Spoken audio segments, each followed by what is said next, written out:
Whoever gets that door open in the next hour What have you done leaves to this the house security? a millionaire. Edward This Vale's is not voice your safe slammed through the place marble anymore. corridor of his Open that cliffside door mansion immediately! so hard that even the crystal glasses on the serving table trembled. Guests at the charity dinner had already been moved outside. The musicians had stopped playing. Security men with earpieces lined the walls. At the end of the corridor stood a steel safe room door, taller than any man in the house, sealed shut under a strip of flashing red light. And behind that door was Edward Vale's 8-year-old granddaughter. He had already promised money to 2 private security teams, 1 fire specialist, and the architect who installed the room. None of them had opened it. Then, from behind a silver dessert cart, a quiet voice said, "If you want the room open without hurting the child, stop shouting and listen." Every head turned. A young African woman stepped forward from the staff line, still wearing white service gloves and a dark navy housekeeping jacket.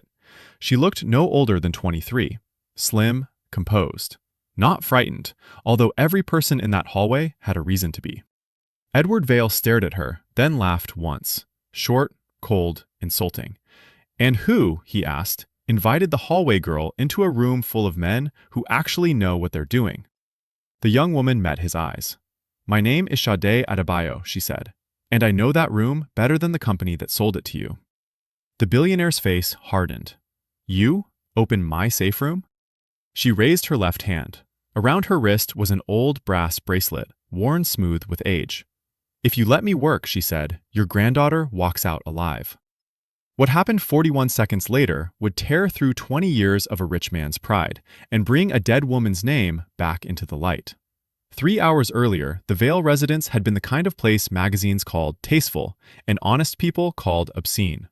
The mansion sat above the Atlantic on the edge of Cape Town's most expensive ridge, carved into the rock like someone had decided wealth itself should overlook the sea.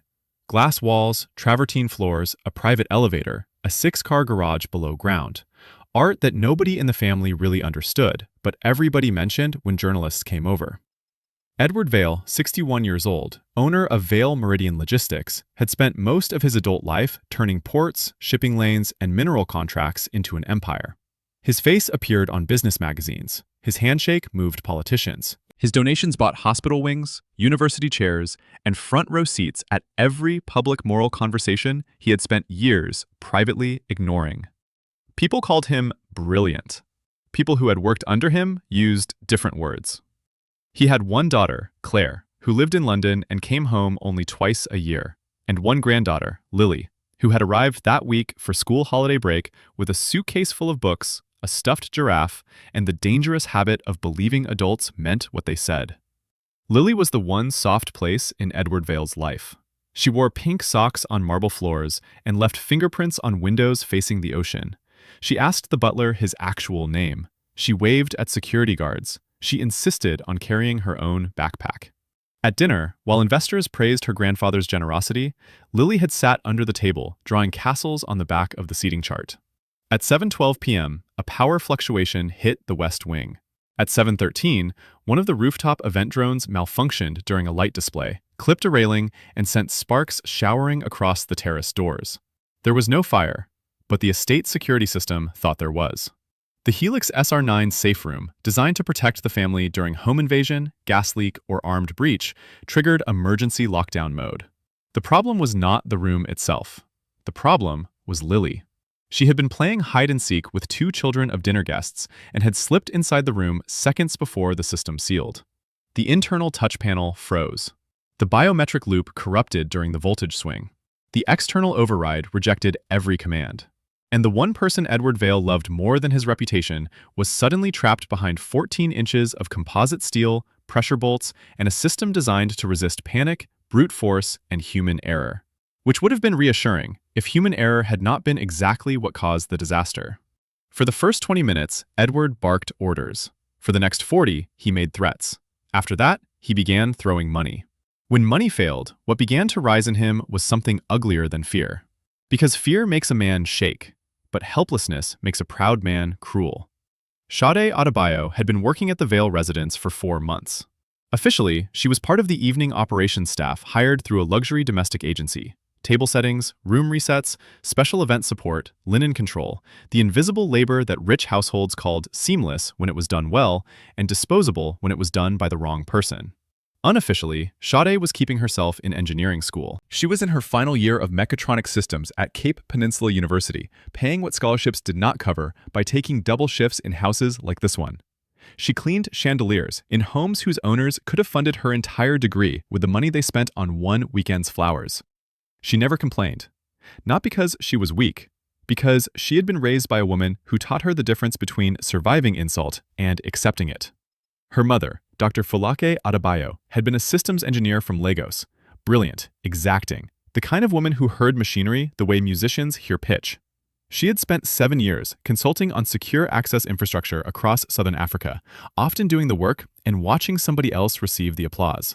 She died 4 years earlier. An aneurysm. Sudden. Merciless. What she left behind fit in 2 boxes, 1 steel cabinet, 6 notebooks, and a brass bracelet she had worn every day at work. Sade wore that bracelet now. Most people thought it was sentimental. Only 2 living people knew it was more than that. One was Sade. The other was a retired field engineer named Moses Kumalo, who had once worked with her mother before the company that used her ideas learned how profitable silence could be. That night, Sade had been folding napkins in the service pantry when the West Wing alarms tripped. By the time she reached the main corridor, Lily's frightened voice had already gone faint behind the safe room speaker. "Grandpa?" Edward had pounded on the door like force itself might shame it into opening. The lead installer had said the words nobody in the house wanted to hear. "Sir, if the fallback handshake isn't recognized, forcing the outer shell could deadlock the inner chamber." "How long does she have?" "Ventilation backup says a little over 7 hours, but if the climate control cycle fails, less." That was when Sade stopped moving. Fallback handshake. Those were her mother's words, not company words, not brochure words. Her mother's. She took 1 step forward, then another. Then she spoke. And Edward Vale looked at her the same way men like him had looked at women like her mother for decades, as if competence had entered the room in the wrong clothing. "Sir," Sade said, "who installed the West Wing access bus?" The lead technician blinked. "What?" "The access bus. The room didn't just seal, it desynced. That's why your panel isn't taking re-off. Something upstream glitched." One of the private security men turned toward her. "You in facilities?" "I study control systems." Edward cut in before anyone else could speak. "She studies control systems," he repeated with theatrical patience, as though translating foolishness for the room. "Wonderful. And tomorrow perhaps the florist will perform open heart surgery?" Lily's voice came again, thin through the speaker. "Grandpa, it's dark." The words hit the corridor like a knife. Sade took another step toward the door. "If the room entered split-state lock, the standard override won't work." Edward turned on her. "You think I need guesses from the serving staff while my granddaughter is trapped?" "These aren't guesses." He moved closer, not shouting now, worse, the low, contemptuous voice of a man who believed humiliation was management. "Do you know what this room cost?" "No." "More than you will earn in 20 years. Sade's face did not change. "Then you should want the right person touching it." A few feet away, one of the older contractors, a broad-shouldered man with silver hair and tired eyes, looked sharply at her wrist, at the brass bracelet. His name was Moses Kumalo, and in that instant, he recognized it. Not the metal, the machining, the tiny double notch near the clasp. Folake's signature. He stared at Sade as if a ghost had stepped into the corridor and spoken in perfect English. Edward saw none of it. He was too busy trying to crush the one voice in the house that refused to bend around his fear. "You girls hear one technical term, and suddenly you think you're inventors." "My mother was." That stopped the air for half a second. Edward gave a dry, ugly smile. "I'm sure she was." Sade looked straight at him.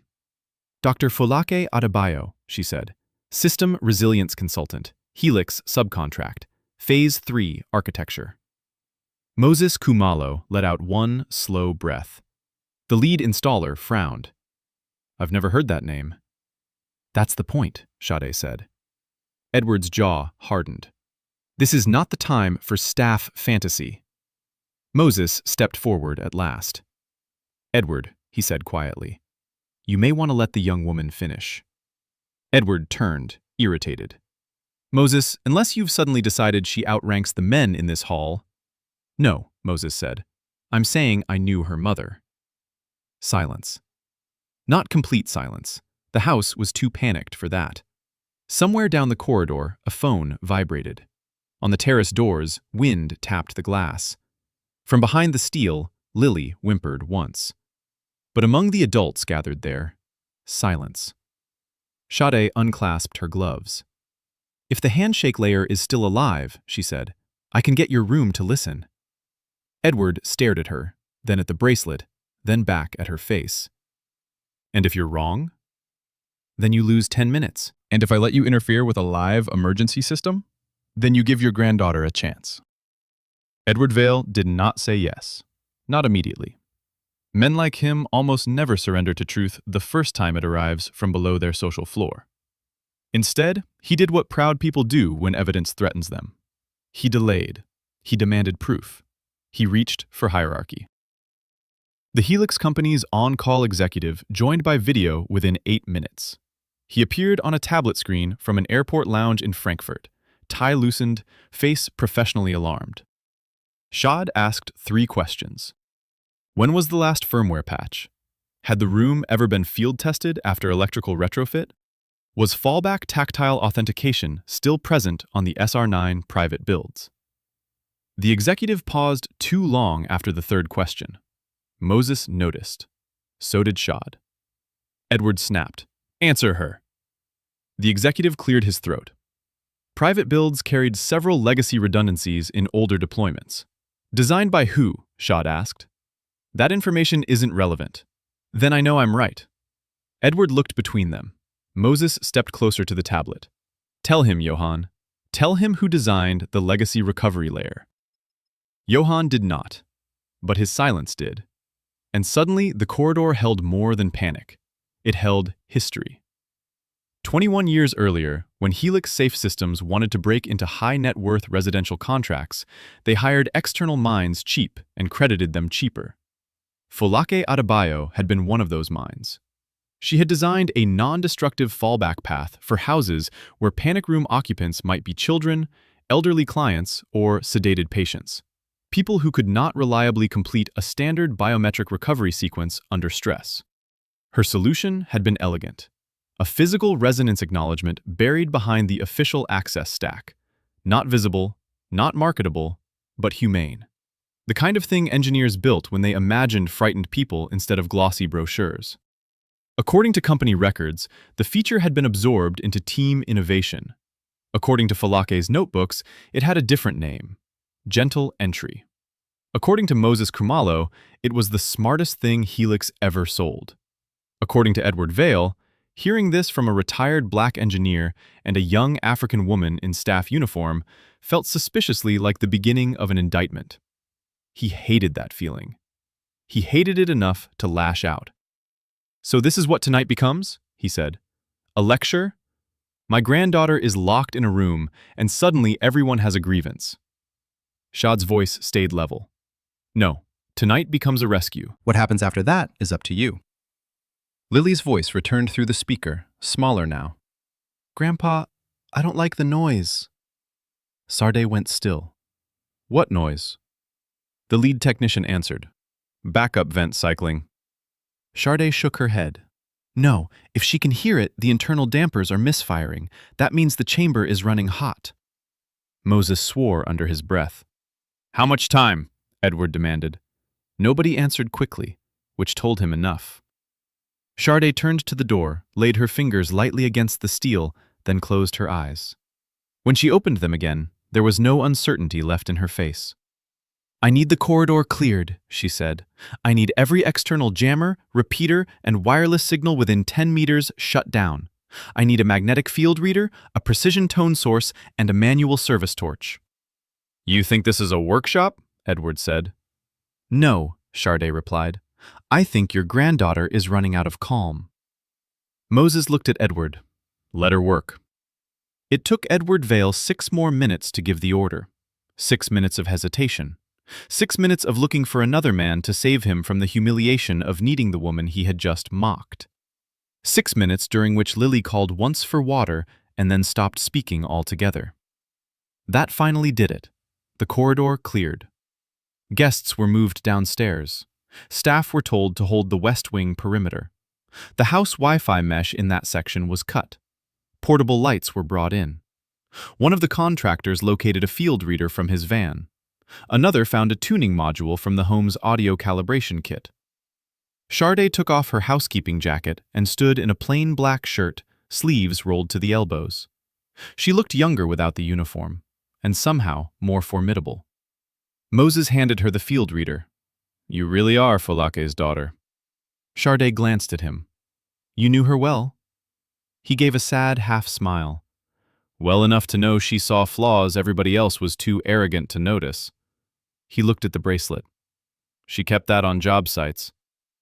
"She said machines behave differently when people are afraid." Moses nodded once. "That sounds like her."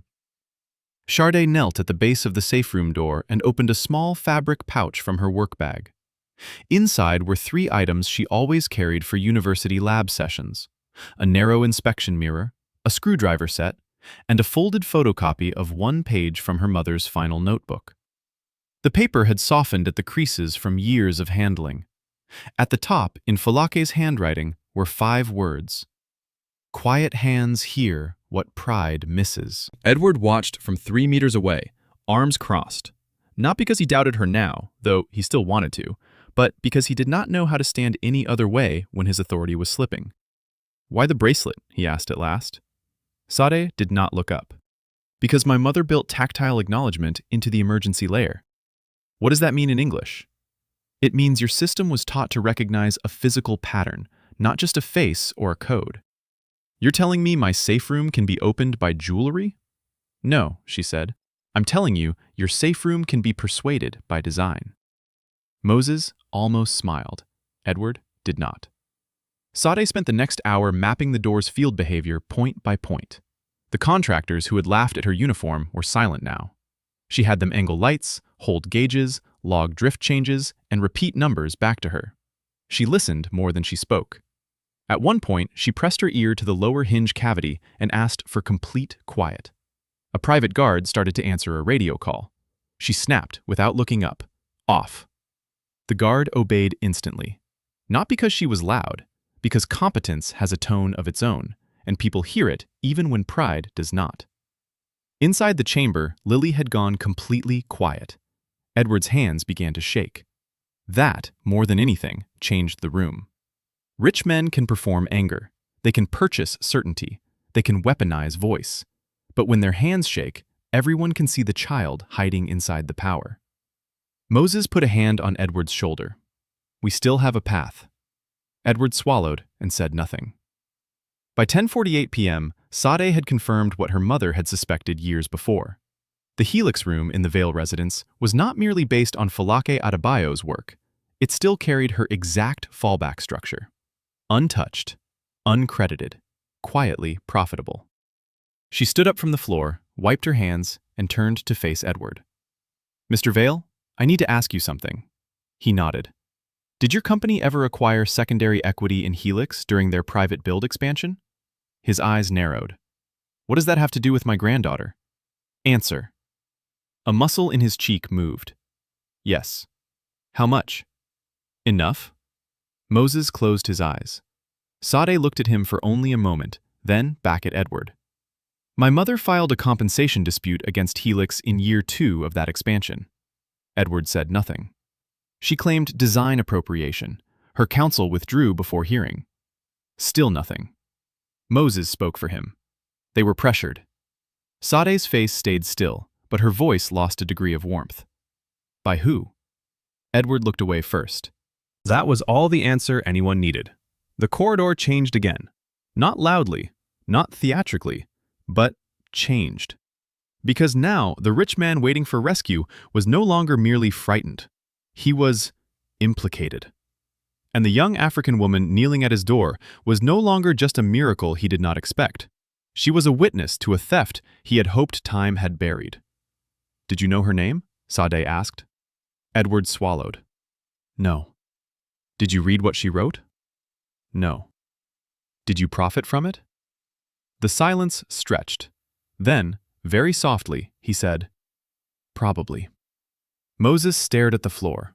Sade looked at the sealed steel door behind her, and then back at Edward Vale. Then listen carefully. I am not opening this room for you. He flinched as though struck. She pointed at the metal. I am opening it for the child inside, and for the woman whose work was stolen long before I was old enough to understand what that word meant. Something broke in Edward's face then. Not repentance, not yet, but the first crack through which shame might someday enter. What do you need from me? He asked. Sade held up the bracelet. When I say move, you move. When I say speak, you speak. When I say stay silent, you stay silent. If your ego interrupts me one more time, I walk away and you can explain to your daughter why your granddaughter slept her last terrified hour in a room your money couldn't open. No one in that corridor had ever heard anyone speak to Edward Vale like that. No one tried to stop her. He lowered his eyes. Understood. Moses exhaled. For the first time that night, Sade believed the door might actually open. At 11:07 p.m., Sade asked for the internal speaker line. The lead technician handed her the handset. Lily? She said gently. Nothing. She tried again. Lily, my name is Sade. I'm outside the room with your grandpa. A rustle. Then a tiny voice. I want my mom. The words nearly folded Edward in half. Sade kept her own voice steady. I know, sweetheart. Listen to me. Can you hear my voice clearly? Yes. Good. I need you to stay away from the door and sit on the floor with your back against the sofa if you can find it. I found it. Very good. Is the room too hot? A little. Okay. Can you see the blue light near the floor? A pause. Yes. That means the air is still moving. You are doing brilliantly. Edward turned away and covered his mouth with one hand. Moses looked at him but said nothing. Sade continued, slower now, making her voice into something Lily could hold. Lily, in a few minutes, you might hear sounds in the walls. They won't hurt you. They just mean I am talking to the room. Can rooms hear? Sade smiled for the first time that night. This one can, but only if we are polite. That got the smallest laugh from inside. Tiny, fragile, but real. When the line clicked off, the whole corridor seemed to breathe again. Sade crouched back at the door. My mother always said, frightened systems and frightened children respond to the same thing. Moses asked quietly, What's that? Certainty, Sade said. Then she placed the bracelet against a recessed service seam invisible to anyone who did not know where to look. There was no dramatic spark, no cinematic pulse, only a barely audible change in tone deep inside the wall. Moses straightened instantly.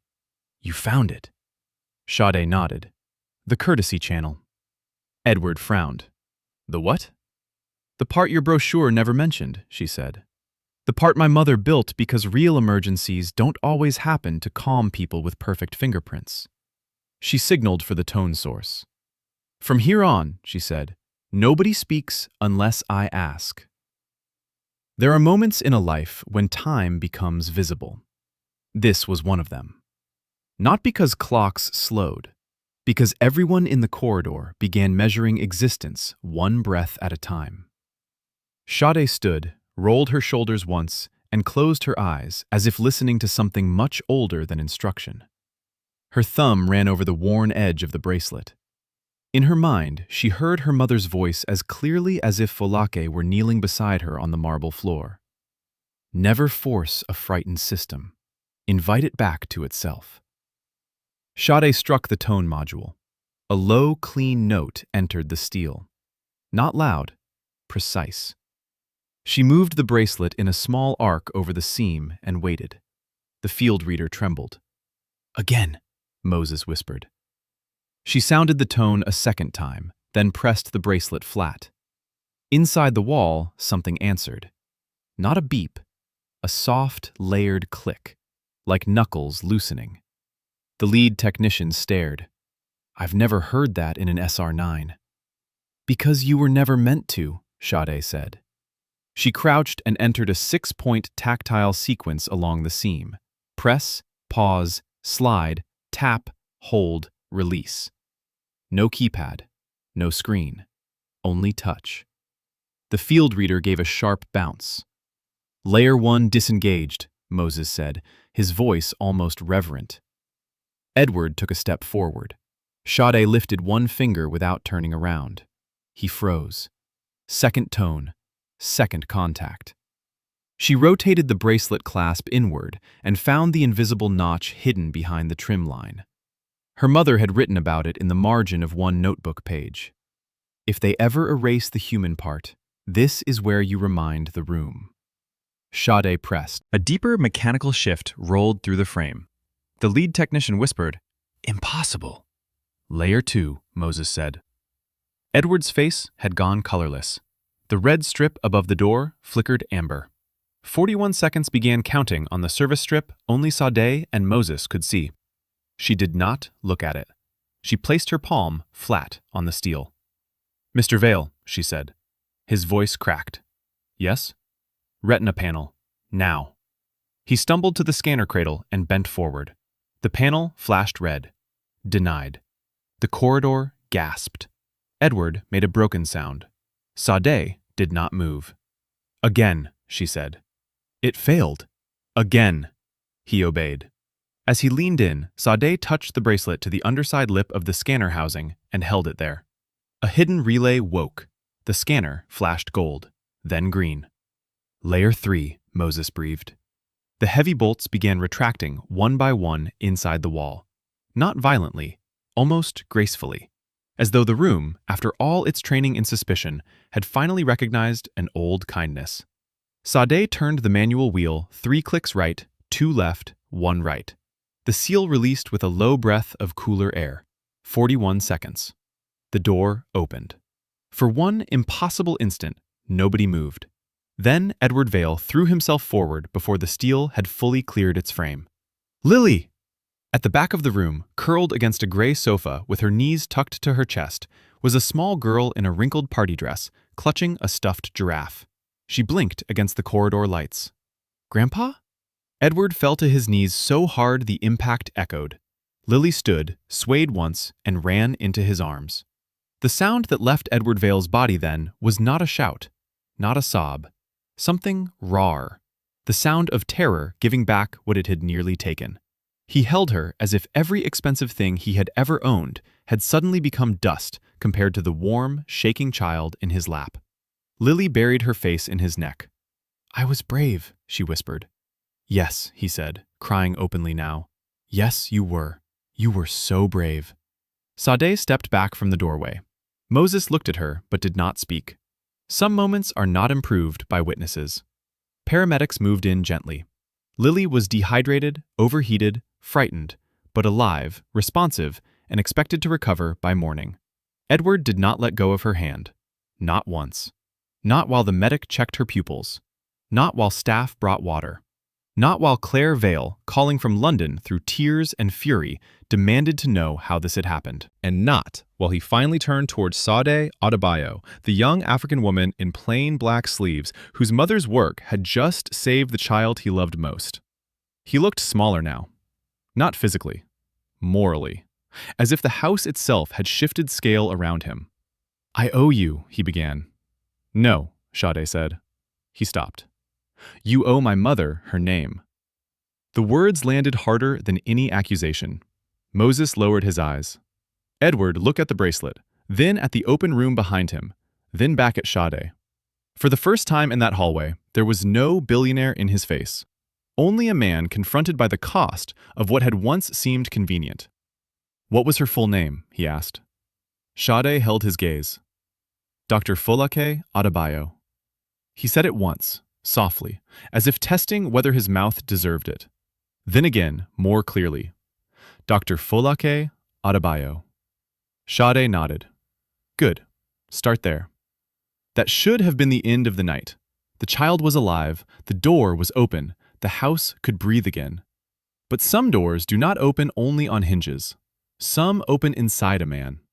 At 1:20 that morning, After Lily had been taken upstairs and the West Wing had fallen quiet, Edward Vale asked Sade and Moses to remain in the study. The same study where he had signed contracts worth more than entire neighborhoods. The same room where portraits of dead men stared down from walls they had never dusted themselves. Edward stood behind his desk, then seemed to realize standing behind a desk was exactly the kind of thing a man like him would do if he wanted furniture to help him pretend he still had the upper hand. So he stepped away from it. "I want to know everything," he said. Sade did not sit. Why? "Because tonight, a child nearly paid the price for something I didn't bother learning." Moses gave a slow nod. So Sade told him. She told him how Folake Adebayo had entered Helix as an external consultant and solved failure points the in-house team had ignored. How executives praised her privately and erased her publicly. How payment delays became contract rewrites and rewrites became silence. How the company filed implementation papers without her name. How her complaint disappeared into legal corridors too expensive for one woman to fight alone. She told him what that did to a home. What it meant to watch your mother come back from work brilliant and exhausted, laughing for your sake, and then sitting in the kitchen after midnight, staring at nothing, because she knew her mind was being sold by people who found her useful but not memorable. She told him about school fees paid late, about moving twice in 1 year, about hearing adults say, "That's just how these companies work." And then she told him the thing that finally made Edward sit down. "My mother kept your house file." He looked up sharply. "What?" Shad pulled a folded photocopy from her bag. "Not because she wanted revenge," she said. "Because she said one day some frightened person inside that room might need a gentle way back out." Moses pressed his lips together. Edward stared at the paper as if it might bite him. "She knew?" "She knew people like you would pay for fear before you would pay for fairness," Shad said. "So she built mercy into the design." No man with a conscience hears a sentence like that and remains the same. At dawn, Edward Vale placed 3 calls. The first was to Helix Legal. The second was to his own board counsel. The third was to Claire in London, who listened in silence while her father told her a version of himself he had never before spoken aloud. By noon, an independent audit was commissioned into every private Helix build tied to the expansion years. By the end of the week, a public statement was drafted. By the end of the month, it became impossible to hide what had been hidden. Internal memos surfaced, payment suppression strategies, attribution changes, consultant work absorbed into executive presentations. Folake Adebayo's notes referenced in engineering revisions under other names.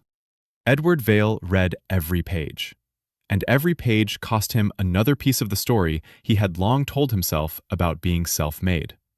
Because self-made men, if you look closely enough, are often standing on other people's missing names. 6 weeks later, he held a press conference. Not at one of his ports, not at a branded foundation event, at the engineering faculty hall of the university where Shad studied.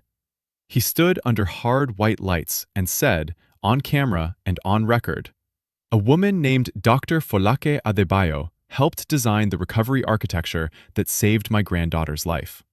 Her work was not properly credited. I profited from systems connected to that erasure. I am here to say her name without legal language, without delay, and without excuse." Journalists asked whether he had known.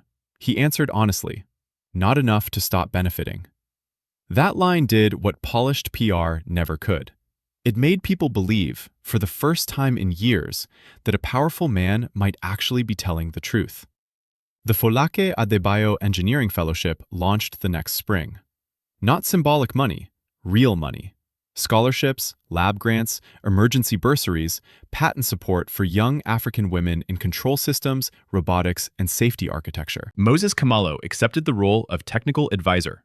Sade accepted nothing immediately. Edward offered her a job. She refused. He offered to fund postgraduate study abroad. She refused that, too. Finally, he asked, "Then what do you want from me?" Sade looked at him for a long moment and said, "I want you to stop imagining that gratitude is the same thing as repair." He nodded slowly. "What does repair look like?" "Consistency," she said. "Not one speech, Not one scholarship dinner. Years. And years, to his surprise, were exactly what it took. Edward kept his word longer than anyone expected. Not perfectly. People did not become humble in a straight line. But publicly, financially, repeatedly, he kept moving in the right direction. Lily recovered completely. For months afterward, she drew doors. Doors opening, doors glowing, doors with tiny bracelets beside them. In one drawing she made for Sade, the safe room had eyes and a smile. At the bottom, she had written, in a child's careful hand, "Thank you for teaching the room to be kind." Sade framed it above her desk. She graduated top of her class the following year. When companies came calling with polished offers and stolen language disguised as opportunity, she smiled the same quiet smile her mother used to wear and negotiated like someone who had learned the price of brilliance early. 3 years later, she founded her own human-centered safety systems firm. The slogan on the first page of the company deck was 5 words copied from a folded notebook page she kept in her bag. Quiet hands hear what pride misses. Moses cried when he saw it. He pretended dust had gotten in his eye. Edward Vail attended the launch quietly, sat in the 3rd row, and applauded without trying to attach his name to anything in the room. That may have been the first truly decent thing many people had ever seen him do without witness as motive. And every year, on the night Lily was trapped, a small package arrived at Sade's office. No card, no speech, just a brass polishing cloth and a single typed line. I still say her name. If this story stays with you, remember why. Because talent is not rare. Recognition is. Because the world has always been full of brilliant people asked to enter through side doors while lesser minds walked through the front. Because sometimes the person in the uniform, the person pouring the water, the person nobody at the table bothers learning by name, is carrying the only key that can save the room. And because dignity does not become more valuable when the powerful finally notice it. It was valuable all along. If someone in your own family had gifts the world overlooked, write their name in the comments. Let the names be seen. And if you have ever mistaken status for wisdom, let this be your reminder. Pride can buy the door, but it still takes truth to open it.